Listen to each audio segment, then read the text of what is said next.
안녕하십니까. 공병호입니다. 한국의 반도체 위상이 과거와 같지 않은 것 같습니다. 업계 사정이 상당히 이제 어려워지고 있는데, 마침 오늘 보니까 한국한림공학원, 한국한림공학원에서 아마 이 반도체 분야에 그런 특별한 재능을 가지신 분들이 반도체 특별위원회를 구성해 가지고 아마 실태조사 전망, 그리고 정부의 재원, 이런 부분들을 마련해서 큰 컨퍼런스를 열었네요. 이제 가장 중요한 핵심은 기술 격차가 점점점 좁혀져 가고 있다는 거하고, 여야가 지금 상황이 안 좋지만 반도체 업계가 당면한 이제 위기 상황을 충분히 고려하셔서 반도체 특별법을 연내 반드시 처리해 줬으면 좋겠다, 그런 바람을 실어서 이제 큰 컨퍼런스를 연 겁니다. 이번에 그 반도체 특별법에 포함되어 있는 것이, 반도체 업역에 대해서는 주 52시간 그런 제도로부터 예외 조항을 신설해 달라, 뭐 이런 내용들을 담고 있었습니다. 자, 여러분, 그걸 보면서 이 주 52시간 제도를 도입할 당시가 이제 문정부인데, 이제 문정부가 정치 성향으로 따지게 되면 좌파 정부지 않습니까? 이제 그분들 가운데 젊은 날부터 치열하게 시장을 상대로 해서 돈을 벌어본 경험들이 별로 없었을 거라고요.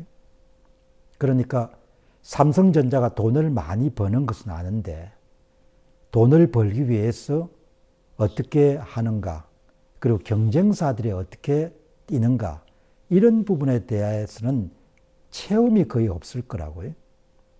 그러니까 좌파 진영에 있는 정치인들은 대부분 권력 투쟁, 정치적인 파워를 이용해 가지고 권력을 쟁취하는 과정의 전문가들이기 때문에 돈을 어떻게 버는가, 이런 부분들에 대해서 체험도 적고, 그리고 지식도 적고, 이해도도 낮을 겁니다.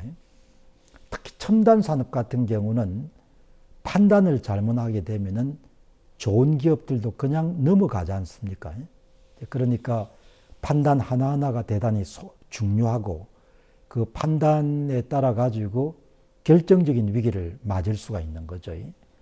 우리에게는 어마어마한 회사처럼 보였던 삼성전자가 2019년을 전후해 가지고 지금 AI 반도체 메모리용으로 쓰이는 HBM, 고대역폭 메모리에 대한 의사결정을 잘못 내려가지고 지금 어마어마하게 고전을 하고 있지 않습니까?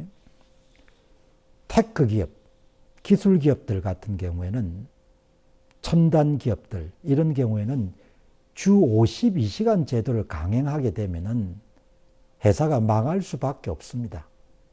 그래서 주 52시간 제도가 도입될 당시에, 당시에 삼성전자 사장을 지냈던 진대재 전 장관, 이런 부분들이 참 목소리를 높였지 않습니까?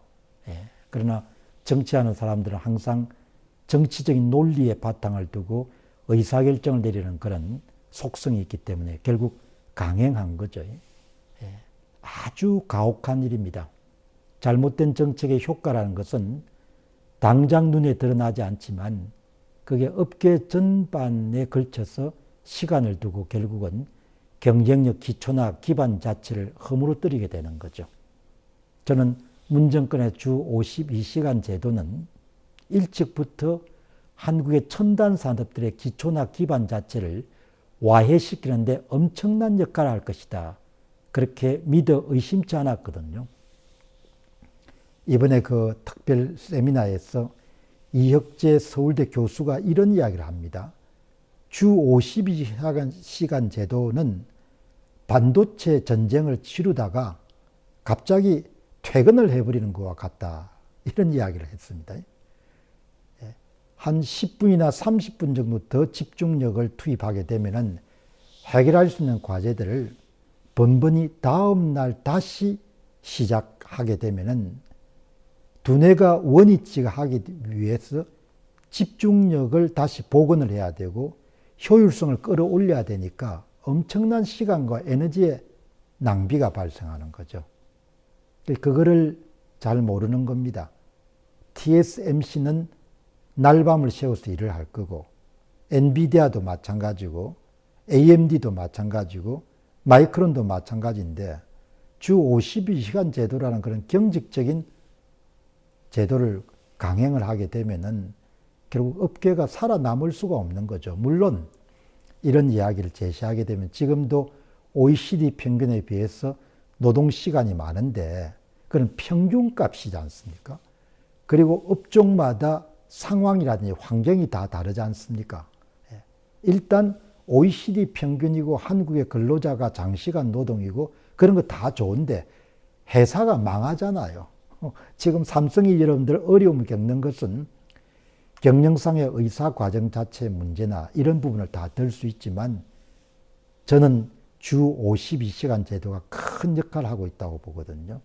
그거는 연구개발을 담당해 본 사람 같으면은 주어진 과제를 완결하는데 띄엄띄엄 7시간, 8시간 이렇게 일을 하는 거하고 집중적으로 10시간, 12시간 이렇게 밀어붙이는 거하고는 업무 효율이라든지 성공 가능성이 완전히 다르지 않습니까?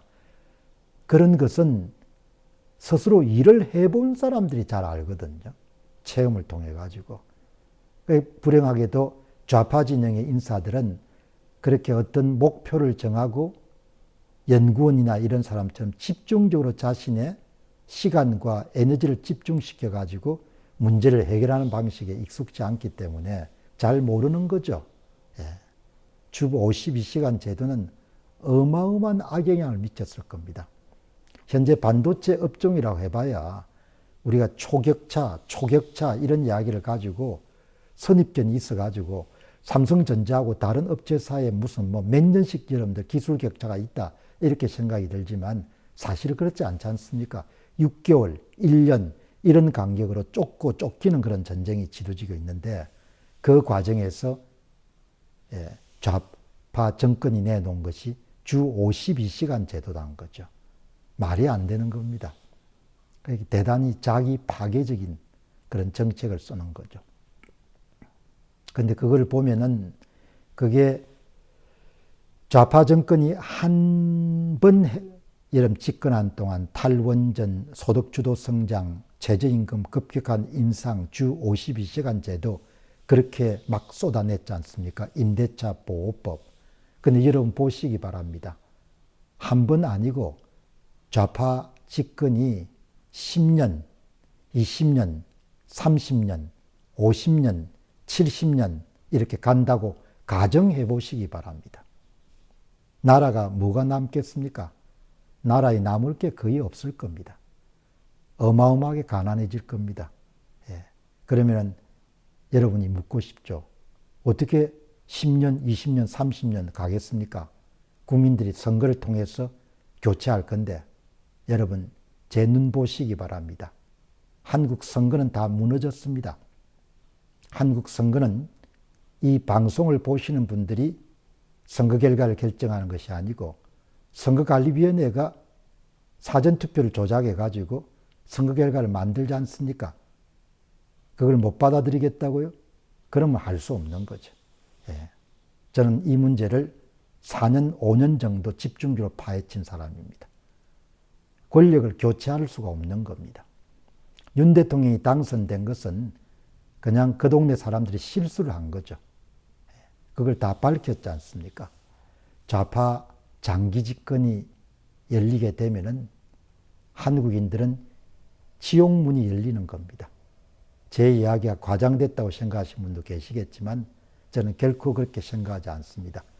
지금 삼성전자가 겪고 있는 주 52시간 제도 같은 문제는 단순한 문제가 아닌 거죠. 그런 정책이 폭포수처럼 한국에 쏟아져 나온다고 보시기 바랍니다. 좌파 정권은 항상 반시장적인 정책을 쓰거든요. 반이성적인 정책을 쓰기 때문에 국가가 망가지지 않을 수가 없는 겁니다. 한림공화군의 반도체 특별위원회에서 발표한 또 주장을 보니까 앞으로 한 한 300조 정도의 재정 지원이 반도체 업계에 투자가 돼야 한국이 메모리 반도체를 비롯해 가지고 기술 주도권을 가질 수가 있다 이렇게 했는데 300조 원을 어떻게 투자하겠습니까? 좌파 정권이라는 것은 기본적으로 주어진 부를 가지고 나누어 먹는 데 익숙하지 씨앗을 뿌리고 미래를 준비하는 것은 좌파하고 같이 가기가 힘든 거죠. 포퓰리즘이란 게 뭡니까? 지금 있는 것, 눈에 있는 떡을 그냥 나누어 먹는 거지 않습니까? 그러니까 어려워지는 겁니다. 윤 대통령이 어렵게 선거의 심각성을 이렇게 인지하고 문제를 해결하려고 하다가 지금 어려움을 겪고 있는데 지금 삼성전자와 관련된 반도체 산업에 대한 미래, 그거는 결국은 한국은 좌파 진영이 오래 집권하게 되면은 많은 것을 망가뜨릴 것이다. 그렇게 보는 거죠. 그러면 경제적으로 어려워질 겁니다. 삼성이 겪고 있는 고통이나 반도체 업체가 주 52시간제도 해제해달라고 이러면 아우성 치는 거 심각하게 들어야 됩니다. 못 듣겠다. 그러면 가난해지는 겁니다. 딴 게 있겠습니까? 정신 차려야 될 건데 정신 차릴지 궁금합니다. 감사합니다.